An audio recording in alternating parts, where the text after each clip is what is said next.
selamat datang kembali di podcast kami yang selalu berusaha memberikan pandangan mendalam mengenai isu-isu terkini. Perkenalkan, saya Risa Aulia. Saya Safira Nur Aulia. Di sini kami akan membahas mengenai kasus yang sangat mengejutkan di dunia bisnis, khususnya pada kasus perusahaan yang memproduksi minyak goreng kelapa sawit, yang dimana minyak itu merupakan sebuah kebutuhan yang paling penting bagi masyarakat sekitar. Namun beberapa bulan ke belakang kasus ini sangat marak sehingga terjadinya kemahalan ataupun kelangkaan dari minyak goreng. Ya, sebelum kita masuk ke inti poin kasus yang akan kita bahas, di sini kami akan memperkenalkan terlebih dahulu perusahaan apa aja sih yang terjerat dalam kasus ini. Baik, sebelum kami memberi tanggapan pada kasus tersebut, izinkan kami memperkenalkan 3 perusahaan yang terjerat dalam kasus korupsi. 3 perusahaan sawit yang ditetapkan Kejaksaan Agung sebagai tersangka korupsi minyak goreng adalah perusahaan besar dan sudah lama berdiri di tanah air. Yang pertama ada Permata Hijau Group. Perusahaan ini berdiri sejak 1984. Perusahaan yang berbasis di Medan, Sumatera ini menjalankan bisnis dari hulu hingga hilir. Minyak goreng yang diproduksi ini diberi nama Permata, Panina, Palmata, dan Parvin, yang tercatat memiliki luas 17.100 hektar per 2020. Dari total lahan tersebut, 79,5% ditanami kelapa sawit. Nama perusahaan pemilik PT Permata Hijau Sawit disebut Robert Wijaya dan Maria Wijaya. Nah, selanjutnya ada Wilma Group yang didirikan oleh Martua Sitorus dan pengusaha asal Singapura Kwak Hon Hong alias William. Perusahaan yang telah berdiri sejak 1991 ini memiliki produk minyak goreng Sania dan Fortune. Wilma Group memiliki perkebunan kelapa sawit terluas di dunia dengan total luas tanam 232.053 hektar per 31 Desember 2020. Nah, yang ketiga ada PT Musimas Group yang berdiri tahun 1972 dengan merek produksi antara lain Sanko, Margareta, Surya Gold, dan Rajni Gold.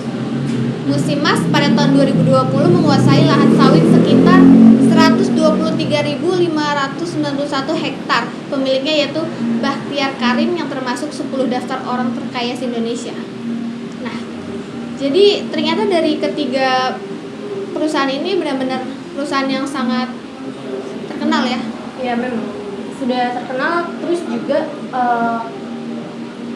mereka memproduksi minyak yang sehari-harinya kita gunakan, itu merek termasuk merek-merek terkenal kan. Betul sekali. Selanjutnya kita akan memasuki ke dalam modus kasus dari perusahaan ini. Jadi di dalam kasus ini mencuat di tahun 2022 yang lalu sebagai efek domino kisruh minyak goreng di dalam negeri, di mana pada tahun 2022 terjadi lonjakan hingga kelangkaan minyak goreng. Di saat yang bersamaan, pemerintah memberlakukan berbagai kebijakan untuk mengatasi isu tersebut. Salah satunya wajib pemenuhan domestik atau Domestic Market Obligation atau DMO bagi eksportir minyak sawit. Nah, menurut Kejaksaan Agung, penetapan status jangka tidak pas dari kebijakan Kemendag menetapkan DMO dan DPO (Domestic Price Obligation) bagi perusahaan yang ingin melaksanakan ekspor CPO dan produk turunannya. Namun, pada pelaksanaannya, perusahaan eksportir tidak memenuhi DPO dan tetap mendapatkan persetujuan ekspor dari pemerintah. Disebutkan juga oleh Kejaksaan Agung, terjadi permufakatan antara pemohon dan pemberi izin untuk fasilitas persetujuan ekspor. Nah, dari alat bukti temuan Kejaksaan Agung, persetujuan ekspor dikeluarkan kepada eksportir yang seharusnya ditolak karena tidak memenuhi syarat, yaitu telah mendistribusikan CPO dan RBDO lain dengan harga yang tidak sesuai dengan harga penjualan dalam negeri atau DPO, dan juga tidak mendistribusikan 20% dari ekspor CPO dan RBDO lain ke pasar dalam negeri yang sesuai dengan ketentuan DMO-nya. Jadi berdasarkan keputusan Mahkamah Agung yang sudah mempunyai hukum tetap di perkara minyak goreng. Jadi penyelidik Kejaksaan Agung menetapkan 3 korporasi tadi sebagai tersangka, yaitu Korporasi Wilma Group, Korporasi Permata Hijau Group, dan yang ketiga Korporasi Musimas Group. Nah, kerugian yang dibebankan berdasarkan keputusan dari Mahkamah Agung ini sebesar 6,47 triliun dari perkara. Jadi semua pelanggaran ini mencerminkan perilaku bisnis yang tidak etis dan melanggar hukum. Itu jelas karena tidak sesuai dengan yang seharusnya. Etika bisnis yang baik melibatkan kepatuhan terhadap aturan dan integritas dalam semua aspek operasi perusahaan. Jadi dengan adanya ketidakpatuhan tersebut menimbulkan kelangkaan minyak goreng yang berakibat pada penurunan kesejahteraan masyarakat Indonesia. Jadi poin dari kasus ini sih karena 3 korporasi itu menjalankan bisnis yang tidak sehat, ya korupsi, ya dampaknya ke masyarakat kita lagi gitu. Baik, berarti pengungkapan kasus korupsi dalam pemberian izin ekspor ini menunjukkan betapa mudahnya ya korporasi mempengaruhi kebijakan pemerintah. Korporasi bisa dengan mengubah kebijakan agar bisa melakukan ekspor meski belum memenuhi kewajiban domestiknya. Iya betul. Nah, baik dari kasus tersebut, solusi apa yang bisa Anda berikan? Salah satunya mungkin mengambil langkah-langkah yang lebih preventif, seperti perbaikan perizinan dan pengawasan, dan kalau bisa melibatkan masyarakat dalam pengawasan serta kebijakan terkait sumber daya alam seperti minyak kelapa sawit ini.